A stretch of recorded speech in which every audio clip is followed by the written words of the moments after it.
अहमदाबाद में जिस विमान में ये दर्दनाक हादसा हुआ वो एयर इंडिया का बोइंग 787 ड्रीमलाइनर प्लेन है। ये एक आधुनिक एयरक्राफ्ट है। किसी ने सोचा भी नहीं होगा कि 360 सेकंड के अंदर ये विमान क्रैश हो जाएगा। 360 सेकंड के अंदर 242 से ज्यादा लोगों की जान खतरे में पड़ जाएगी।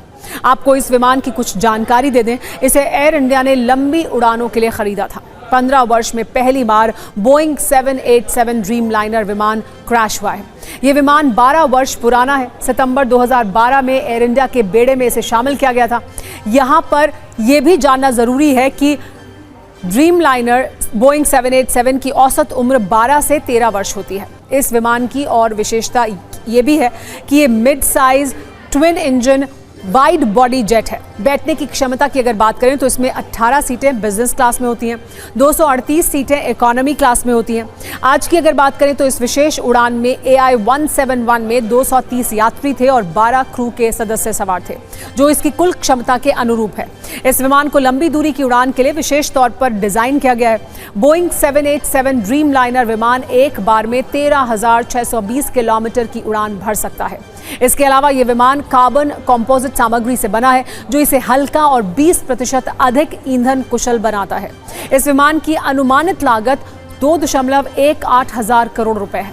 आपको बता दें कि यह हादसा अहमदाबाद के मेघानी नगर के पास हुआ। अहमदाबाद एयरपोर्ट से मेघानी नगर की दूरी करीब 15 किलोमीटर है। यह विमान अहमदाबाद एयरपोर्ट के रनवे नंबर 23 से उड़ान भर रहा था। फिलहाल कई थ्योरीज सामने हैं, सवाल भी कई हैं। अहमदाबाद में बोइंग 787 ड्रीमलाइनर के साथ क्या हुआ, इस पर सस्पेंस बहुत बना हुआ है। लेकिन हर एक सवाल का जवाब अब जो देगा वो है क्रैश हुए विमान का ब्लैक बॉक्स, जो हादसे का पूरा सच बताएगा। इसीलिए आज आपको ब्लैक बॉक्स के बारे में भी हम बताते हैं। ब्लैक बॉक्स प्लेन में एक ऐसा उपकरण होता है जो ये बताता है कि आखिरी वक्त में विमान में क्या हुआ। ब्लैक बॉक्स प्लेन की सारी गतिविधियों को रिकॉर्ड करता है। ये टाइटेनियम मेटल का बना होता है, इसीलिए भीषण हादसे में भी ब्लैक बॉक्स सुरक्षित रहता है और 1 घंटे तक 10,000 डिग्री सेल्सियस का तापमान भी झेल सकता है। अब एयर इंडिया के विमान के उसी ब्लैक बॉक्स की तलाश की जा रही है, क्योंकि उसके अंदर बहुत सारे राज छिपे हैं। वैसे बहुत सारे न्यूज मित्रों को ब्लैक बॉक्स नाम सुनकर ये लग रहा होगा कि प्लेन में काले रंग का कोई बॉक्स होगा, लेकिन ऐसा बिल्कुल भी नहीं है।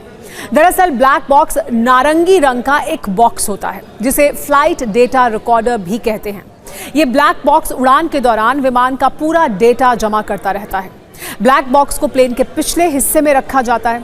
ब्लैक बॉक्स की एक खासियत यह है कि यह करीब 1 महीने तक बिना लाइट के काम करता है। यानी अगर दुर्घटनाग्रस्त विमान को खोजने में समय भी लग जाए तो भी बॉक्स में डेटा सुरक्षित रहता है। वैसे इस हादसे को लेकर अब तक ये जानकारी तो स्पष्ट है कि जिस वक्त प्लेन क्रैश हुआ उस वक्त मौसम बिल्कुल साफ था।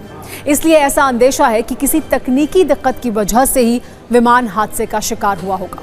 हालांकि हादसे की अगली वजह का पता जांच के बाद ही चल सकेगा। एयरक्राफ्ट में कुछ जबरदस्त ब्लैकआउट हुआ है और something has gone very wrong, जैसे बिल्कुल टोटल आउट ऑफ कंट्रोल हो जाता है एयरक्राफ्ट, तब इस तरह का डिसेंट देखने को मिलता है। It's a control descent. Aircraft अपने आप नीचे आ रहा है। The pilot must have tried everything जो उसके कंट्रोल में था, थ्रस्ट को पूरा देना, एयरक्राफ्ट कंट्रोल करना, लेकिन वो नहीं कर पाया। ये बिल्कुल कंट्रोल लेवल डिसेंट है। ये बहुत रेयर होता है। अहमदाबाद में जो ड्रीमलाइनर विमान क्रैश हुआ उसमें 10 क्रू मेंबर शामिल थे, जिसमें 2 पायलट थे।